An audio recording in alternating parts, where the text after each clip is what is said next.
Hello, everybody. Welcome to Candidly Speaking with Chelle Kell. I'm Kell, and our Chelle is not here tonight. She has some work stuff that is getting in the way, and I am going to talk to her boss about it because it does irritate me that her work gets in the way of my time with her. But that being said, thank you for being here tonight. I have a great guest, and we have some awesome sponsors. So let's talk about Blue Sky Video Productions. Blue Sky Video Productions is Bruce Himmelblau. He is my producer here. He's my producer on my other show. He's a live stream producer, a YouTube strategist, and the perfect person to have behind the scenes when you're trying to do a show like this, so that when things go wrong, it doesn't really matter because he takes care of everything. So thank you, Bruce. And we have Cards That Wow, which is me. And I am creating experiences for your clients so that they remember you. Check out my website. I've got new products every day, and I like to help you wow your clients. So if you are watching live today, I want to just say something in the comments. Let me know where you're watching from. If you have questions for our guests, please feel free to put them in there and we'll get to them if we can. And if you're watching this on the replay, let me know. And if you like what you're seeing, please be sure to share it and subscribe. That way you don't miss anything. So today I have Tucker Hamilton, and we call him Cinco because we're cool and we know him. And he is a F-35 fighter test pilot.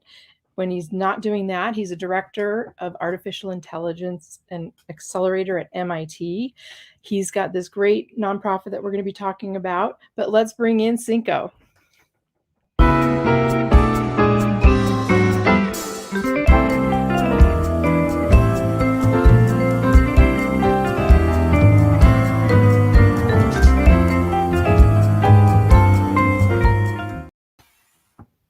How do you like that music, huh? We're like, oh yeah, it's jazzy. I liked it. I'm not used to being on this side. I'm usually over there. But thank you so much for being here. I know you don't know what you've gotten yourself into, but we're usually two girls that just like to chat and talk to interesting people. And when I met you on Clubhouse, you were definitely interesting. I love all your pictures and your posts on your Instagram. They're so fun to watch and share. But why don't we tell people a little bit about who you are and what you do? Yeah, absolutely. Well, thanks so much for having me on. It's always fun to be able to chat about whatever comes to our mind. But yeah, so I'm an active duty Air Force officer. I'm a colonel in the Air Force. I started my career through the Air Force ROTC program at the University of Colorado about 19 years ago is when I commissioned. I was a single seat F-15C pilot for a few years. And that's an air-to-air fighter for the listeners out there, your audience. And then I went from there and did some work in Germany with the Army. I stood up a platform in combat called the MC-12. It's an intelligence, surveillance, reconnaissance aircraft that were the eyes and the ears of the operators on the ground. So we were overhead those operators while they were in convoys and doing other things. And then I went to test pilot school, became a Air Force test pilot.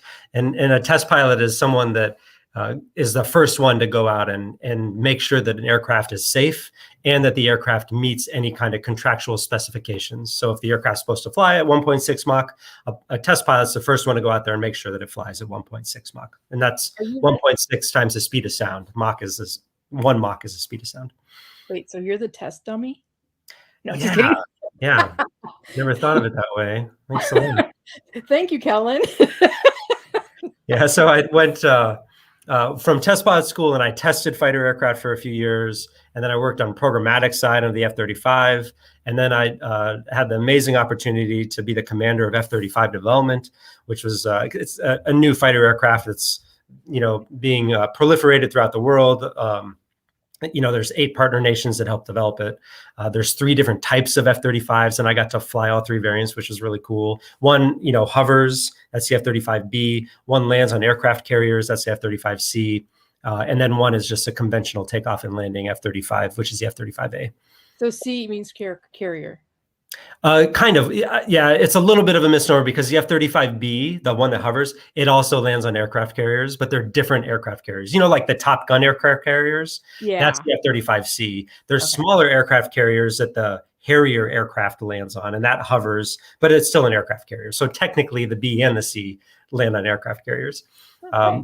Yeah, but from there I went to MIT, studied there for a year, and then I took over in June of 2020 as the director of the Department of the Air Force and MIT AI Accelerator.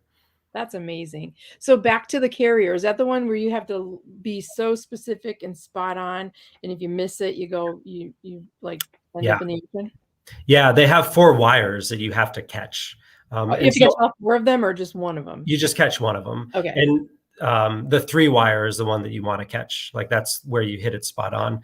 I will tell you, I've never landed on an aircraft carrier. I'm an Air Force pilot, and so while I flew all 3 variants, I was only allowed to land on a runway. They wouldn't let me land on the boats. They had the Navy and the Marine Corps test pilots do all the boat landing tests. I suppose you could imagine it. I mean, yeah. I mean, I flew the aircraft. I hit the 3.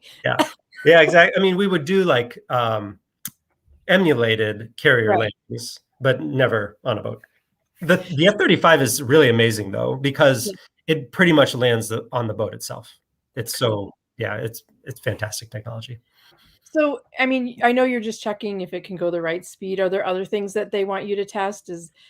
I mean, what, I'm sure there's more than I mean, so we would go out the door to do a test mission, and the whole point was to get data, right? And there would be test points that we'd have to go after. So on one mission, we would average 7 test points, and that test point could be, collect data. So i.e. fly at 700 knots while pulling 7 Gs at 20,000 feet. And then you'd say, okay, now fly at 680 knots at 18,000 feet, pulling 6.5 Gs. And there's this whole matrix of like, we need to collect all this data, and we're collecting the data to like validate models. But for the program, it was a 9-year test effort. At Edwards, the organization that I was a commander of, we had 30,400 test points to go collect. Wow. And so that's not just flying, that's what we call mission systems testing as well. So mission systems testing is, how does a platform do on the battlefield, right? Does the radar find the right target? Does the radar and this sensor like work together correctly? If I drop a weapon, does the weapon actually hit the target that it's supposed to? Because you really want that. Right, that's important. A warplane. So it really ran the gamut of like crazy maneuver flying to make sure that if I put like 9 G-forces on the aircraft, that it didn't fall apart. And at the same time, like radar testing to make sure that it found the target that I needed. And that they were accurate. And okay. Yeah. Is there like, can they be like 0.6 off or something like that? Or do they have, like, is there a variant? Is that the right word? Yeah, we had tolerances for each one of our parameters. Okay. So usually there's like 4 or 5 parameters we're trying to monitor. You have like airspeed and altitude. And then if you're doing any kind of maneuver, like if you're rolling, you have a roll rate you need to try to capture. If you're, diving or pulling, you have G-forces. So, a G-force, I don't know if listeners would know, but it's when you're on a roller coaster and say you're going around the loop, you're feeling a G-force on your body, right? It's pushing you down in your seat. That's why you can go upside down, and physics is amazing. That's why you don't fall out of your seat. You're getting pushed up because of the G-forces. And so we would pull anywhere between -3 Gs all the way up to 9 Gs to do our testing. So that's one parameter, and it depends. Like some of the test points were like for altitude plus or minus 100 feet. And other times they're like plus or minus 2,000 feet, because we are collecting data while we transition through altitude bands. Sorry, I always use fighter pilots. We always talk with our hands. So there I was. I just talk with my hair. Oh, I have to try that. Okay, so when you're in, like, do you have like tricks and stuff that you guys just love to do? Like, are you allowed to play a little bit? Like, use flips and. Yeah, so we are. I mean, not play is probably the wrong word. So as test pilots, we have moments where we're like, listen, go within the boundaries of whatever limits that we have for that day, depending on maybe if we're carrying certain weapons, we have certain limits. Go out and fly the aircraft and evaluate it just through flying it. So yeah, we would go do things like dogfight in it. We had actual test points where we had to dogfight with it. But other times, yeah, you just kind of go out and you play, quote unquote, and you're evaluating the system the entire time. So I would come back and say, listen, while I was doing this one maneuver, I felt the roll rate was sluggish, and my stabs, which would give me like a pitch, nose up, nose down, felt, like it was too slow of a rate, stuff like that. So now I just had a question and I forgot what it was. I'll come back to it. Okay, so you're a little boy, and is military in your family, or did you just all your life say, I want to be a pilot? No, it's so funny. Most people I meet that are pilots, especially kind of that are in, that I'm around, they always grew up wanting to be a pilot, but I never cared about flying that much. I grew up kind of in love with space and the idea of becoming an astronaut. And so that really motivated me to, work harder in school. None of it came natural. Like I wasn't good at math. I wasn't good at science. So I had to work really hard, to be good enough in order to apply for certain engineering programs. So I studied aerospace engineering at the University of Colorado. But I never knew that I wanted to join the Air Force until like right before college started back in '98. I, on a whim, checked out ROTC, but my grandparents do have military. Really, my great grandfather was really the person who had military, but I didn't actually know that until I was already in the military. My parents never told me. I was like, oh, thanks for telling me after I found out. Like, for instance, my great grandfather was one of the first pilots ever. Like he learned to fly in 1917 in a Jenny aircraft, which is there was the Wright Flyer, and there was another version of the Wright Flyer, and then there was the Jenny aircraft, right? Like, so no one was really flying back then. Right. I mean, they were World War I. They're definitely pilots. I don't want to, but he was in the first few thousand people that ever flew. Wow. And he served in the Army Air Corps. He ended up being the group commander of Hickam Army Airfield, and was the commander of a B-17 unit there. And then he actually changed command and moved back to the States. At that point, it was the States because it wasn't a state yet. And they moved back to the States, and then Pearl Harbor happened 7 days later. So wow. Their house where he lived, where my grandma was a little girl in, like has bullet holes and everything in it. And they had just missed basically being there for Pearl Harbor. And I didn't know any of this until, I was much older, but I almost didn't fly either. Like I never knew I could fly. My eyes weren't good enough, they told me. I had a astigmatism, a depth perception problem. So right before graduating college, they're like, listen, there's a waiver for your astigmatism. Would you like to pursue that? And I said, sure, I guess so. I don't know what else. I want to serve, but I don't know if I want to fly or do anything else. So I'll give it a try. And I got it. And I got a pilot training slot right before graduating college. And then I went to pilot training and almost quit numerous times because I found it kind of boring, actually. I mean, I love flying now, and it's not boring. It's amazing. But that's like what I knew at the time. I got like hair in my face. Maybe your hair like came through the camera. I think so. Sorry. Talking to me. Yeah. And I didn't like the like flying from point A to point B. So I thought it was boring. And my wife convinced me to stick with it. And I've loved it. I've loved interacting with the technology, being a part of amazing team, which is fighter squadrons, the Air Force in general, flight tests. It's been awesome. But no, it was never a dream of mine. It just kind of was serendipitous the way it unfolded. So how does that conversation come up? Hi, Grandpa, I'm in the Air Force. Oh, by the way, I was the first person to fly. Yeah, well, he was my great-grandfather. Your great-grandpa. So he died when I... Okay, all right. Yeah, so super... I don't think I was born yet when he passed away. Yeah. But when my parents like told me about it, I was like, well, why didn't you guys tell me this later? Like when I was thinking about or when I joined ROTC, they didn't tell me till I think I was already on like active duty. Yeah, there's a picture of the Jenny. That's what he learned to fly in. That's crazy. Yeah. He flew a lot. I have his logbooks. They're like wicked old from 1917 and 1918. And he's flying with Doolittle. He's like always flying with Doolittle, who most people would know, very familiar, Doolittle raid, Medal of Honor winner, Brigadier General, that whole act. Oh my gosh, that's great. Yeah. So, let's talk about a day. Like you're not testing anything right now. So you're doing the MIT thing. Yeah. So tell us a day in just an average day. Yeah, a day here at the MIT AI Accelerator. Yeah. Yeah, the days here are really exciting. It is fascinating work. It's a burgeoning field. I mean, AI is ubiquitous already. We may not realize it, but the development of it and the implementation of really when I say AI, I mean machine learning. The development of it is somewhat new to the Air Force, and the partnership with MIT is very new. Like we haven't partnered with a academic institution like this in decades. So it's really kind of this new relationship partnership, which has been fantastic. And you're working with really brilliant minds.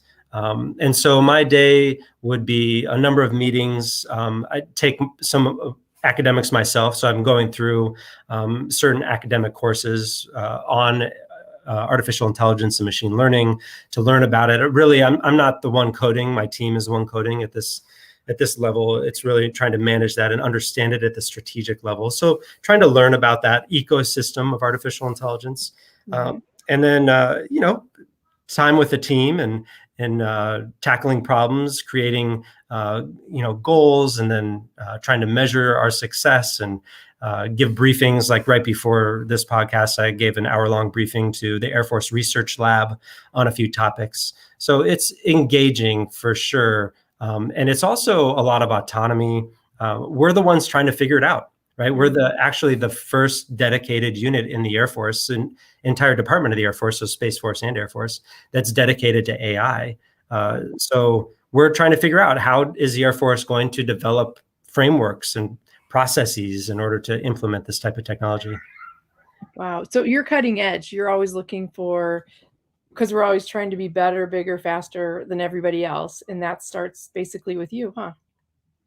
Yeah, I mean, not individually. I don't want to take too much credit. No. I'm just saying your group, Absolutely. Yep, we're on the front line basically of AI development and AI science. Now we have a team of active duty people that are here, and the researchers at MIT. They're really cutting edge. I mean, they are the leaders of computer science, along with Carnegie Mellon's and the Stanfords and a few other universities. So we are here witnessing them do amazing things and trying to figure out how we can support them and integrate their work into systems, for the public good. Everything we do here at MIT is what we call for the public good. So any project that they're working on with us has to have a public purpose, not just a military purpose. So we're not working on like weaponizing anything. We're not doing anything like directly related to the battlefield, which is good. We're just trying to do things for the public good. So what's an example of something for the public good? Can you share something, or is it all? Yeah. Oh no. Everything we do is actually unclassified. You can find us online. It's super easy. It's aia.mit.edu. So Artificial Intelligence Accelerator, just AIA, those three letters, .mit.edu. Yep, and yeah, I mean, our projects kind of run the gamut. We have a weather project where we're trying to use AI to help us forecasting weather. We have a pilot optimization algorithm that we're trying to develop where we're monitoring a pilot and their performance in like training scenarios. So like basic training, instrument approaches. And we're trying to use our biometric data to inform instructors on how they're doing. Like, are they channelized right now? Like, where are their eyes tracking? What systems are they looking at? And so we're trying to, in that project, help an instructor like maximize the performance of their student, which of course could be applicable to so many training scenarios. Right. You see a lot of the different programs here. One, we're trying to small UASs, so like small, like think quadcopters, small unmanned air systems.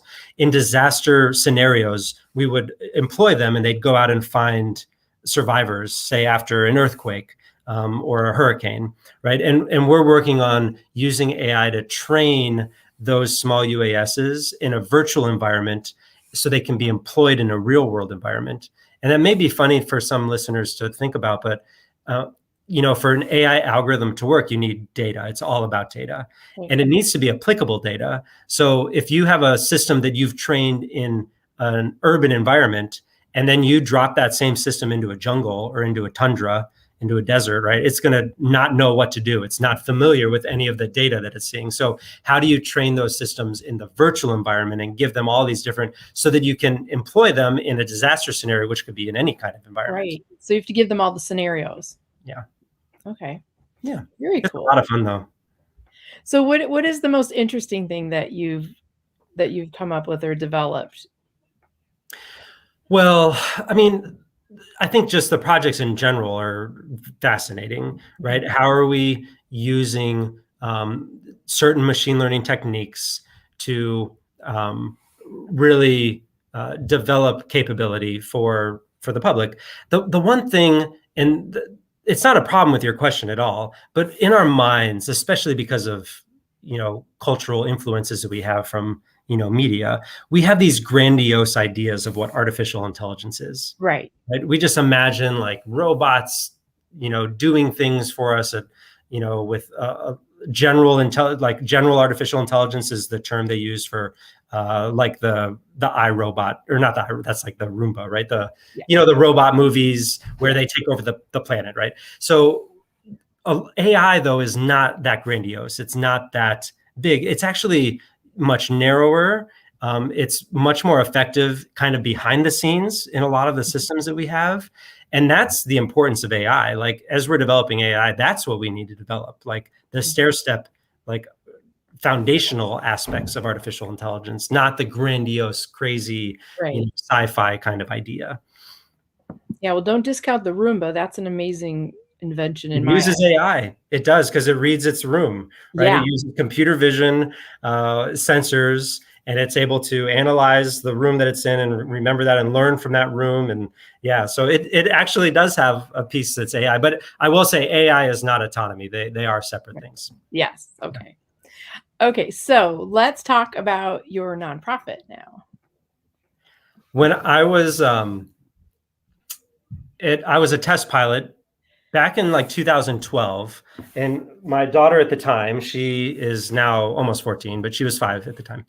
And she came up to me and was like, "Dad, I want to be a boy." And I was like, "Oh, okay. Well, why do you have those feelings, or why are you thinking that?" She's like, "Well, I really want to be an astronaut, and only boys can be astronauts." And I was like, "Who told you that?" And my wife served in the military. I'm serving in the military. Like, we are very supportive of like equal opportunity and equal rights, and like this whole, and we had no idea where she was getting it from other than the culture. Like 5 years old, not coming from her parents, she's picking up these cues from around her. Like, I can't do something because I'm a girl. And so it really motivated me. I was like, I want to get involved in STEM, and I want to try to do something that makes sure that we open up, that people, women in particular, know that the doors are open for them. So I started a nonprofit in Florida while I was flying down there.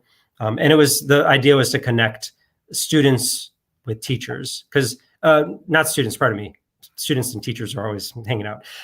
Connect volunteers with teachers. So people wanted to volunteer, but they didn't know how to volunteer. Teachers wanted support from volunteers, but they didn't know how to ask for support. So that was the initial nonprofit goal, and I did that for a few years. And then me and another team, through the American Institute of Aeronautics and Astronautics, it's a professional society for aerospace engineers, AIAA.